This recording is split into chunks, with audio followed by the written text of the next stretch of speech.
Dallas Cowboys quarterback Dak Prescott is the best quarterback in the NFC. We'll explain why on this episode of the Locked On Cowboys podcast.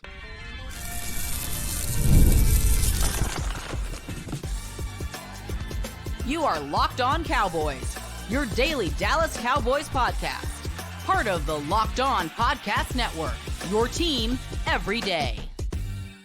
Welcome back to the Locked On Cowboys podcast, part of the Locked On Podcast Network, your team every day. We'd like to thank you for making us your first listen of the day. Today's episode is brought to you by Gametime. Download the Gametime app, create an account, and use promo code LOCKEDONNFL for $20 off your first purchase. Terms apply. I am your host, Marcus Mosher. You can follow me on Twitter at Marcus_Mosher. Joining me today, as always, is Landon McCool. You can follow him on Twitter at McCoolBCB. We've got a special guest for you today. It is Trevor Sikkema from Pro Football Focus. He is the lead draft analyst over at PFF. He is also the co-host of the NFL Stock Exchange podcast. And he's also a good friend of the Locked On Podcast Network. Trevor, how are you doing today, sir?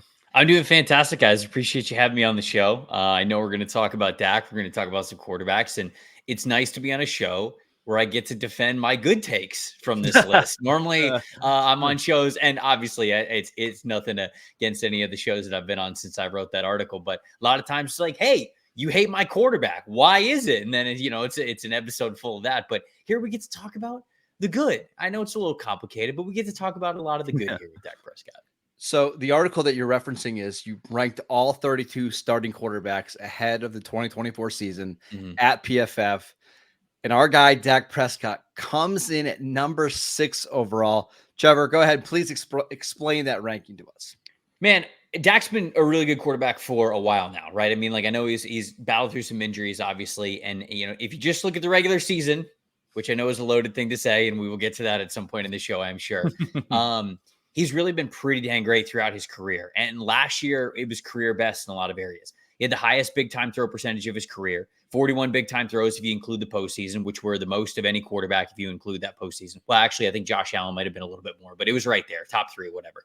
And very low turnover-worthy play rate. So a career high when it came to pushing the ball deep down the field and really having those, key crucial throws. And also, he was the best that he's ever been last year at limiting the turnovers, avoiding those negatives. He just felt like last regular season, he was in such a groove. And it's why the Cowboys were able to maintain that spot to just continue to stay close to where the Philadelphia Eagles were. And then obviously when Philly faltered as much as they did, they were able to vault ahead of them. I think a lot of that can be traced back to how well Dak Prescott was playing throughout the entire regular season. And so those are two metrics that we really love to look at when it's overall quarterback play, because touchdowns, passing yards, interceptions, those tell part of the story, but they don't often paint the whole picture. We think that, avoiding negatives, turnover-worthy play percentage, big-time throw rate, yards per attempt, a lot of those things are better indicators of how well you're actually operating week in and week out. And for him to be career best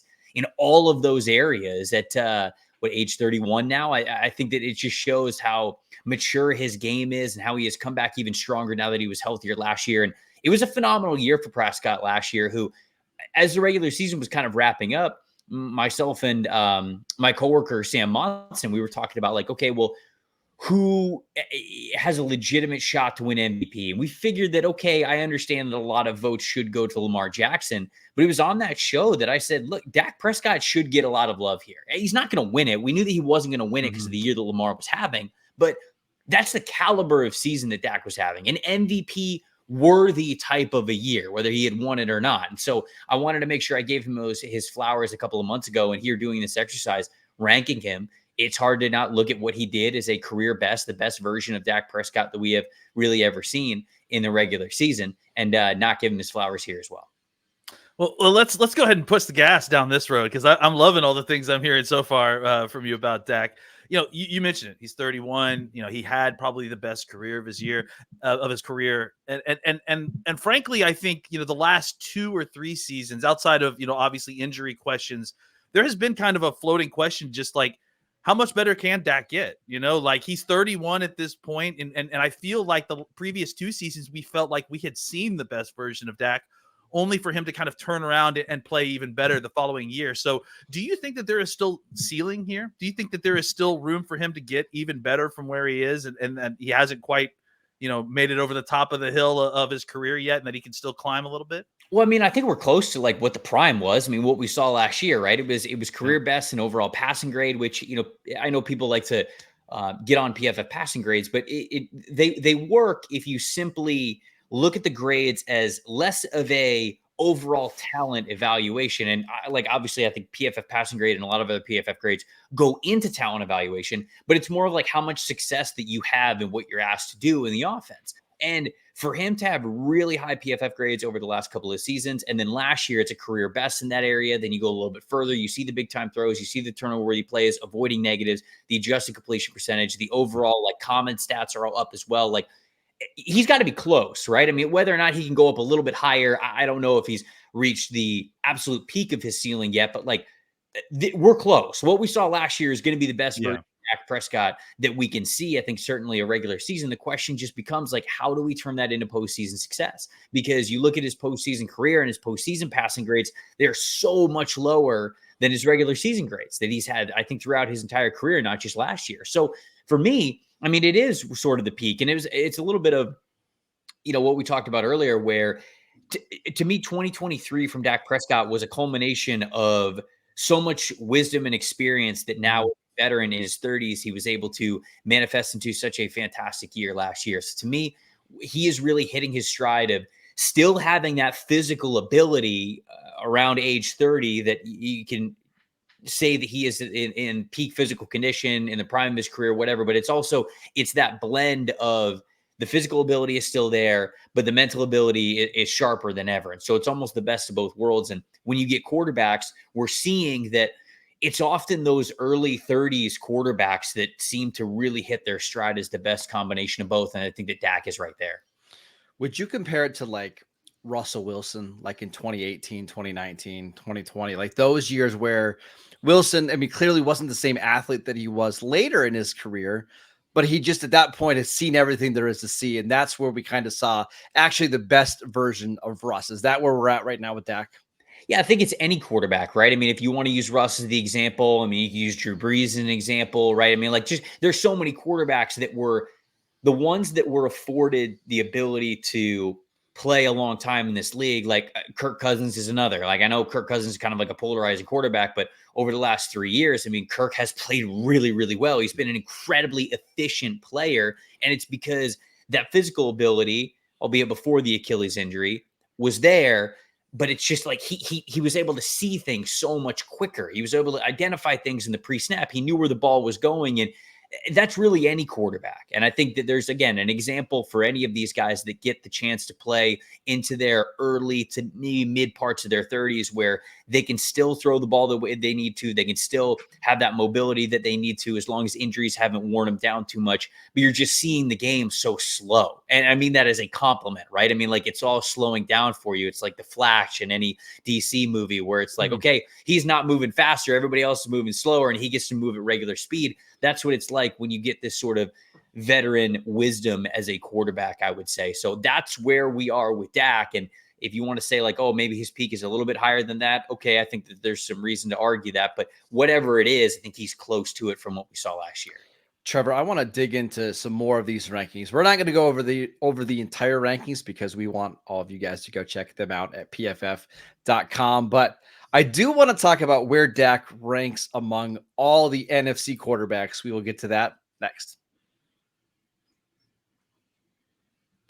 This episode is brought to you by Gametime. Gametime makes getting NBA Finals tickets even faster and easier. Prices on the Gametime app actually go down the closer that it gets to tip off, with killer last-minute deals, all-in prices, views from your seat, and their lowest price guarantee.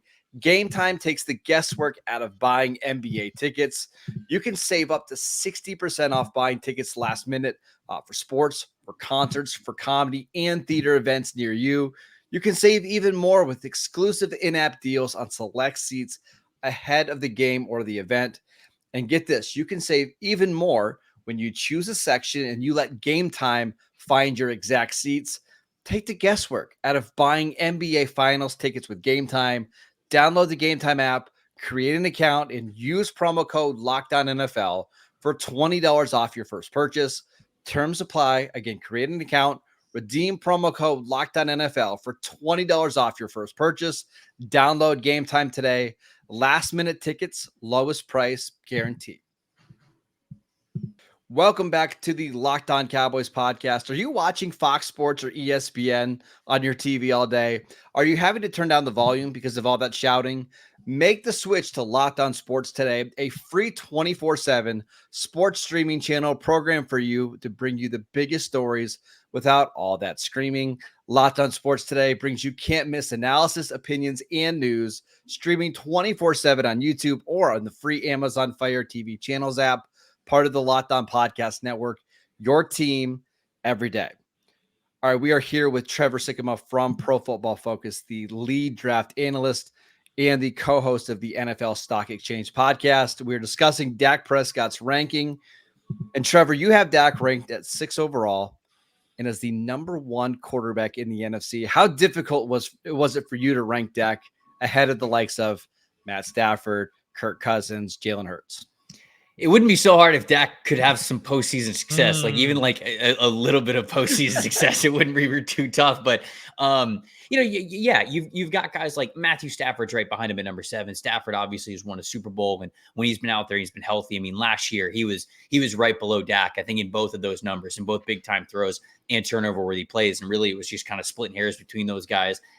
Maybe I could have given the postseason success nod to Stafford, but they're right there at number 6 and 7. Aaron Rodgers, I mean, he's only a year removed from back-to-back MVPs, really, if you take away his the whole season that he missed last year with his Achilles injury. So I think out of respect to what he has done so far in his career, even as of recent, you've got to be able to put him in the top 10. And so I had him at number 8. But then it gets a little tricky, right? Because then it's like Jalen Hurts was sitting there at number 9. And I think a lot of Eagles fans would say, well, hold on. Jalen Hurts made the run to the Super Bowl, right? Like, he has been a leader of this team over the last 2 years. He's had the postseason success. How is he behind Dak? And it's like, okay, well, Jalen had a really good 2022 season, but Jalen's 2022 season wasn't even as good as Dak's 2023 season. And certainly it was less of a roller coaster than the one that Jalen Hurts had last year. And look, I think that Hurts was playing more hurt than he led on. Like, I think it was a banged up year from Jalen Hurts, and I think he is a good quarterback. But man, when I've looked at what Dak's year was in 2023, it was that good to me to where I had to put it up there with the injuries that he has gone through over the last couple of seasons, on and off. For him to come back, have that fully healthy year, to put on the year that he did, and like we've already discussed, career best in so many important areas, that to me means so much going into next year. And I open up my blurb in the article saying, like, it's a shame that Dak had the postseason game that he did last year, because even if they would have lost last game and it was just like even like an average Dak performance, I don't know if there's this much pushback. But it was because it was such a falter that people want to use that one game to mean more than the 17 that came before it. And I can't do that. There's so much value to the longevity and the data behind a 17-game regular season. And that's ultimately why, when you look at kind of that 2-year sample size of a lot of those guys that I mentioned, I ended up having Dak a little bit ahead of those guys. Although, of course, it is close with them being 7, 8, and 9 right behind him. So, whenever you do these kind of exercises, you have to, bust out the crystal ball and do a lot of projecting, right? I'm going to ask you to reach even further from that than you normally would. Let's say we were going to do this for the 2025 season, right? Which one of these NFC quarterbacks in your mind is the most likely to make a jump over Dak the following season? Because you have, like you mentioned, you have Stafford there at 7, but I don't know if Stafford is going to get better from where he is. Maybe he will, but I think he's an older guy. He's on. I mean, as an old guy, I'm allowed to say that. I have a feeling that at a certain point his back is going to start hurting like mine does. So who's the guy that that you think is going to be making a run up to Dak this coming season? Is it a Jordan Love? Is it Hurts bouncing back? Who's the next to kind of be at the top of this heap? Yeah, I mean, the obvious answers are the two guys that we've seen do it before, right? In Stafford and Rodgers, who I think at certain points of their career have been top 5 quarterbacks in the league. So I think that's an easy answer. But the other two names that you mentioned, Jalen Hurts having a big bounce back season and really getting to the Eagles, back to the top of the division, back to a deep playoff run. Like that absolutely can put him ahead of Dak in that regard. And then Jordan Love is the other one who I think, I look at Jordan Love and the way that he ended last year. I mean, from week 8 on, he had an elite PFF passing grade, 27 big time throws, only 10 turnover worthy plays. The last 4 games of what Jordan Love was able to do, including the postseason. I mean, just special stuff from him. I think that he had 3 straight games of being an elite graded passer, which is really tough to do. So the way that he ended the year, you know, I was on with Peter Bukowski, who does Locked On Packers with you guys on the network. And we were talking a little bit about Love and some Packers fans are like, okay, well, look at how Love ended the year. How do you only have him at number 11? It's like, okay, well, hold on here. The first half of the year also like happened. You know, you can't just like cherry pick exactly what you want to. Don't throw away data points just because you don't like them. Right. And look, you know, that's the best part of like having a million points of data is that nobody's ever wrong in their mind. But, you know, the thing that I said about Jordan Love in that context is if he starts next year the way he ended last year, we're talking about a guy who is on an ascension to potentially being a top 5 quarterback in this league. You know, after just 1/2 of a season,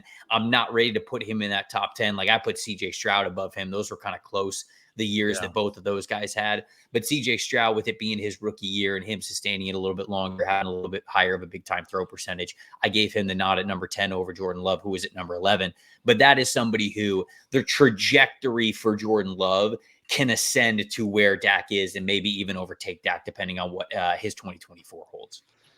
I hate that we have to say nice things about Jordan Love because of Peter. This is the worst. But that's okay. It's all right. I know Peter's listening to this podcast right now. He's screaming because Jordan Love outperformed Dak Prescott in the playoff game. Peter, it's just one game. It's okay. Just relax. The quarterback that I wanted to ask you about, and it's kind of a controversial one, is Brock Purdy, who is down in the 13, I believe, on the list.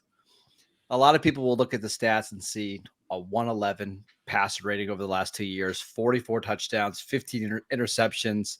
And they look at the stats and say, how can Purdy not be a top 8, top 6 quarterback? In your mind, what makes Dak significantly better than Purdy? Yeah, I mean, Purdy, it's hard to argue with his success, right? I mean, if you just want to go off of numbers alone, I mean, he does have a pretty high big time throw percentage, right? And he is more of just this. Some people think of him as like a game manager type of a player. He's smart, but he's not just this like dink and dunk kind of a player. Like he'll take chances. He's a pretty good. He's got the mindset of a gunslinger, I should say. But the reason why I have him at 13 is because I don't think he has the overall arm talent of a gunslinger. And I don't know how much higher I can put Brock Purdy in these rankings. And I even say in my blurb, like, I'm pretty confident with him being 13. Like, he's top half of the league, absolutely, no question about it. But you look at the options, the guys that he has to throw to, you look at the offensive line in front of him, you look at who he has to hand the ball off in the backfield, you look at who his offensive coordinator and play caller is in Kyle Shanahan, and it's like, I don't want to take anything away from him. I'm not trying to, like, trash Brock Purdy in that regard because of the system that he is in and because of the really embarrassment of talent riches that it feels like the 49ers have put around him. But if I'm taking him off of the 49ers and, you know, putting him on what you would do like a wins above average type of situation if everybody else was average, I think there are other quarterbacks around the league who have the overall athletic and arm talent to elevate their teams more than Purdy can. And look, if he has more sustained success where he just processes the game better than other people, yeah, he's going to have to climb this list because his success is going to warrant it. But as of right now, even with a couple of good years from him, I just look at his situation and I say, there's kind of a reason why he was picked as Mr. Irrelevant. It's because I think the overall arm talent that he has is not as much as it is for some of these other quarterbacks who I think can get out of trouble a little bit easier, whether it's escapability or really be able to put a ton of zip on the ball. If you are just an assassin with anticipation, like to me, Brock Purdy's ceiling is like Joe Burrow, right? And I got Joe Burrow at 3 on this list. And it's kind of a situation where if he has that sustained success as an absolute assassin between the years and how he processes the game, yeah, a guy like Joe Burrow, where he is on this list, can show you how much higher that Brock Purdy can climb. But to me, he is still a ways away from really achieving that overall ceiling of that archetype of a player. So 13 to me, honestly, when I did this list, like Brock Purdy being at 13 is not an insult. Like I think if you asked a lot of other people, they'd probably put Purdy back half, maybe somewhere in the 20s, just because again, the overall athletic gifts aren't there for him like it is for some of these other quarterbacks. So him being a 13, I thought was actually a kind of a compliment for him and what he's been able to do. All right, Trevor, let's have some hard conversations about Dak Prescott and the Cowboys and what they do next. We will get to that next. This episode is brought to you by FanDuel. It's winner take all time in the NBA and in the NHL, and FanDuel is giving you a shot to bring home a big win of your own. Right now, new customers can get $150 in bonus bets with any winning $5 bet. That's $150 to bet on spreads, money lines, player props, and more. The Dallas Mavericks are only one game away from the NBA Finals, where the Boston Celtics await. Right now on FanDuel, the Celtics are huge favorites to win the NBA championship. Kind of like the Mavs a little bit, especially the way that Luka Doncic and Kyrie Irving have been closing out these games. So go check out all of the lines available on FanDuel right now when it comes to the NBA Finals and, of course, our Dallas Mavericks. Go visit FanDuel.com/lockedon and make every playoff shot count with FanDuel, America's #1 sportsbook. Welcome back to the Locked On Cowboys podcast. We are discussing Dak Prescott's ranking from Pro Football Focus heading into the 2024 season. We are here with Trevor Sikkema. You can follow him on Twitter at Tampa Bay Trey. And Trevor, let's talk big picture here with Dak. We know he's a very, very good quarterback. He's certainly a top 10 quarterback, getting close to that top 5 ranking. But there just hasn't been a lot of postseason success. So what do the Cowboys do from here? Do they give Dak this monster contract extension? Should they let it ride it out? What would you do if you're the Cowboys? Well, I feel like I can't answer that question because if I did, then Jerry Jones would owe me a consulting fee, right? So I don't want to give away my analysis for free here. But no, obviously you're in a tricky spot with Dak. And I think that it probably just comes down to the phrase, there's two types of teams in this league, the ones that have a quarterback and the ones that don't. Dak Prescott very clearly has established that he can play in this league. So you pay him, right? And I think it's pretty much as simple as that. But it does complicate things when you don't have the postseason success that you've wanted to for him. And so I think the way that I look at it, the Cowboys are certainly like in a middle of a McCarthy era right now. And, if McCarthy's going to still be the head coach, which obviously it feels like he is going to, I don't really think that you move on from Dak Prescott. Maybe you go into this year and you give him both a sort of like a 1-year trial kind of a thing. Because if Dak has a repeat of even the regular season that he had last year, I mean, how do you move on from a quarterback that is that successful? It's so hard to do, even because it's not like the Cowboys are going to, it's not like the Cowboys are going to tank. I can't imagine this team getting a top 10 draft pick, let alone one high enough to get the quarterback that you would want to replace a Dak Prescott. So I think you're kind of just in this situation where you have to continue to build the team the right way. You have to continue to just make the roster as best as possible. You know that Dak is capable of it, but he's just got to perform better in the postseason. And I don't know, maybe you're not giving him like a 6-year contract or something like that, but you're giving him a 3-4 year contract where we know every quarterback just breaks the record for highest paid quarterback in the NFL, but that's just the price tag it is for keeping a quarterback that's worth it. So I think that that's just kind of the situation that they're in. It's a really hard situation for Dallas because like you can say all that and you can say all that logic, but again, if they win 10, 11 games next year and they get bounced again in the first round, like it's going to be really, really frustrating. And so at this point in time, I think the only thing that you're afraid of is Trevor Lawrence's deal, right? Because like if Lawrence gets a deal where he's averaging more than $50 million a year, Dak has the ability to say, okay, well, my numbers are better than Trevor Lawrence's. Mm-hmm. Like I take care of the ball better. Like I've got more big time throws. Like we've had more overall team success when it comes to wins. And so he's going to be the highest paid quarterback, I feel like, no matter what, unless he has just a catastrophic year next year.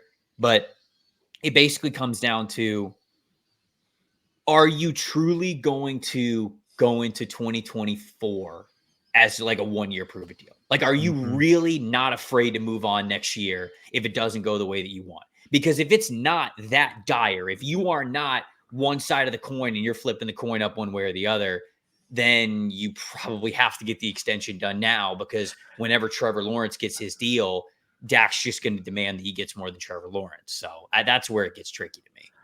I think one of the hardest parts about this is that there's no specifics, right? Like there's no like a hard line. Like we kind of generally speak about the idea like, oh God, what happens if they sign Dak and if we do the exact same thing as we did last year? We are the number one seed, or one of the top seeds. We win the NFC East. We go in, we have a home playoff game, and we lose, badly again. Dak looks bad early in the game, like he has in those previous games. What do we do then? And I think, for me, I look back at like some of the kind of more historical examples of this phenomenon, right? Like Steve Young before he won the Super Bowl, right? Like Marty Schottenheimer, like, these guys who have incredible regular season performances, but when it matters, when you actually need to go in and set your legacy, whatever happens, it's, whether you want to call it sweaty Dak, whether you want to call it bad luck, you want to call it bad defense or bad players around him,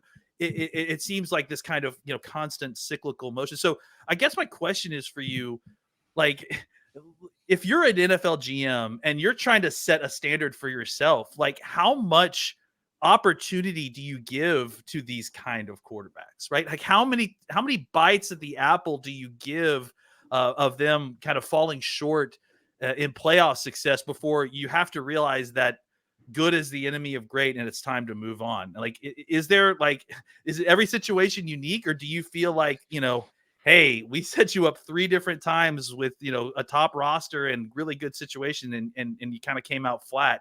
Like, where do you start to like having to kind of break up with your very good quarterback in order to kind of try to reach and grab for the next plateau? Yeah, I mean, that's ultimately kind of the situation that they're in. And that's why this situation is so tough, because you just don't have a lot of postseason success with them. And you have a lot of regular season success, but ultimately everybody wants to win Super Bowls. And the phrase that you use there, good is the enemy of great, is such a true saying for where this team is right now. And that is why we're even entertaining. That's right. Do you not give him the contract extension? Because outside of that, it would be asinine to not give him the contract extension. There are so many metrics, even just last year, again, most recent season, coming back from injury. Like he's just on fire, one of the best quarterbacks in the NFL, an MVP worthy type of a season. No one is in their right mind thinking about letting that player get on a prove it deal if they had any postseason success at all. Like, again, like even if the Cowboys would have lost like a normal playoff game last year, just like, I don't think 2 we're having points, this conversation. Like 2 points. Oh, it was a tough game. It was so bad. Yeah, you go, exactly. Okay. And that's what makes it tempting to say, you haven't had postseason success since you were the starter here. That's not all your fault, because it is a team game. But last year was so bad when it mattered most. It's what makes it tempting to say, go into next year, and if we have the same thing happen, then we're moving on. But then you get into a dangerous spot, because what if next year comes around? What if they win 11 games? What if they're hosting a playoff game and they're going up against, I don't know, who's going to be a good wild card team? I mean, like you could even say Bears.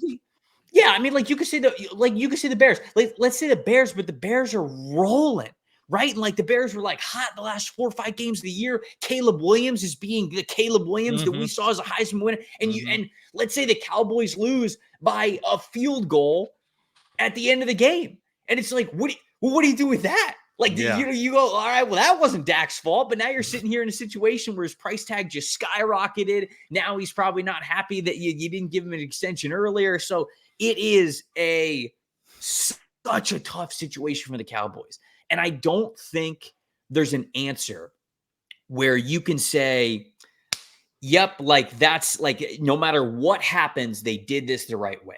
it is such a razor thin decision outside of just you never let a quarterback this good walk. If you want to say that and you want to sign him, I think that's the one where you could go to sleep at night and have the most confidence. But anything beyond that, I mean, you just get they're gonna be sweating it out the entire year because at the end of, and this is always the situation that sucks. Right. And I think the Philadelphia Eagles certainly experienced this last year. What were they? 9-0, 10-0, 10-1, something like that. That team was like 10-1, and it felt like the sky was falling. Like even before it really started to falter off, team was like 7-1, 8-1, 8-0, whatever it was. I can't remember exactly, but very clearly one of the best records in the NFL. And it just like never felt good enough. Like they worst vibes of a one-loss team I've ever seen. I think incredible. And so now, unfortunately for Cowboys fans, they're just going to want to play Madden, press start, sim to the postseason. Like that's all they're going to want to do. Yeah. You could sit here and talk like this team. Dak could throw for 5,500 yards, and people are not going to care until the middle of January. They're just not. And it's Trevor, a tough place to be. And I would even argue like people aren't going to care if it happens in the wild card round because we saw in 2022. Dak played one of the best postseason games I've ever seen. He had 5 touchdowns and like 350 yards against Tampa Bay. Yeah. They blow out Tampa Bay. Thank you. Yeah, I wanted to make sure I got that in.